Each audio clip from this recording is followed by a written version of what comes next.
Tēnā koe, Mr. Speaker, kia ora tātou katoa te whare. Mr. Speaker, there's a whakatauki in Māoridom which goes something like this. Kai ana ngā kākā, noho ana ngā kereru. So, in essence, it suggests that while the kākā are eating noisily so that everyone notices, the pigeon gets on with the mahi, gets on with the job without any fuss, and that pretty much describes where the Māori Party's been at. We've been getting on with the mahi. Today, Mr. Speaker, we want to share some of the work with you that we've been involved with, and in acknowledging also that later today I'll bring to the House the 21st bill that has been presented by the Māori Party and under the Māori Party name over the first 10 years of our movement. Mr. Speaker, I'm really proud of the work that we have undertaken to advance the aspirations of whānau, hapu and iwi in the interests of a stronger, more diverse Aotearoa. So there are three broad categories into which this wealth of legislation fits, and I want to go through them. The first category, sir, is around building resilience within whānau, hapu, iwi and communities. We have a suite of legislation associated with the drive for Aotearoa to be smoke-free by the year 2025. There's legislation to increase the duties on all tobacco products, to remove tobacco displays from shops, to introduce plain packaging of tobacco products. In that social hazard area of legislation, we also have one of my bills, the Gambling Harm Reduction Bill, which was passed in September last year. So the second grouping is around maintaining the ground that Māori have already gained. A key one that was passed into law late last year was the amendment to the Māori television service, Te Ara Tuku Whakaata Irirangi Māori Act, put forward, of course, by Minister Peter Sharples. There are also various bills now on the statute that Peter has sponsored around the Māori trustee, Māori development and Māori corporations.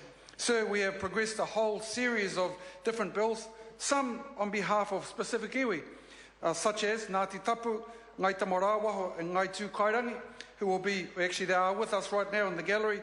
That'll be later on this afternoon to witness the third and final reading of their bill. Tariana Tūria has put forward a series of bills to give effect to a deed of settlement for the original owners of Maraeroa A and B blocks in Maniapoto area. And in 2012, I sponsored a bill which successfully repealed the Mount Maunganui Borough Reclamation and Empowering Act. This was a really constructive relationship, Mr. Speaker, between the Council and Mana Whenua through the initiative of the Tauranga City Council and Ngā Pōtiki.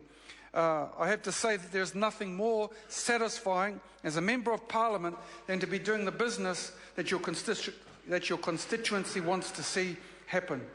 So there are a number of bills in this category which are about rectifying a wrong, an act of grave injustice by the Crown, and uppermost in my mind is the bill led by Peter Sharples, the Moko Moko Restoration of Character, Mana and Reputation Bill. So another important milestone was the Whakarewarewa and Roto Tamaheke Vesting Bill, and of course the Marine and Coastal Takutai Moana Bill, which followed on from our very first bill introduced into the House, the Foreshore and Seabed Repeal Bill.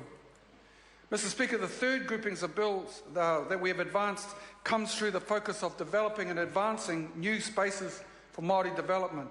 Now, we haven't always been able to progress these ideas with the support of the wider House, but the important principle for us, sir, is that the discussion has been raised. And into this area, of course, I'd mention the following: the Matariki Bill, the Matariki Day Bill in 2009. This was to acknowledge the significance of Matariki and Puanga as our own unique cultural markers in Aotearoa. The Local Electorate Māori Representation Amendment Bill, which would establish Māori wards and constituencies. This is particularly important in light of the way in which we are seeing our tupuna seats, the Māori electorate seats, becoming pawns for other parties to come into Parliament under a mainstream agenda, which diminishes and reduces the whole potency of those seats to represent Māori interests. The Public Works Offer Back and Acquisition of Land Bill 2010 was another one. The introduction of oaths and declarations which would uphold the Treaty of Waitangi in August 2012. The GST exemption of healthy food bill in 2010. So, into our relationship accord with the National Party, we also had built in specific support around legislation related to pariaka, which has been an important benchmark for our discussions with the Minister of Treaty Settlements. So, Mr. Speaker, this is just a sampler of the range and complexity of issues we've been able to bring to the House and to do the business that our people have sent us to do. I'm sure I've forgotten a lot of things that we should have put in, but nevertheless, we'll pick those up and continue as we move into Parliament next time around. Dr. Kennedy Graham. Thank you, Mr. Speaker. In light of the rushed budget legislation recently that targeted Kyoto foresters for arbitrage,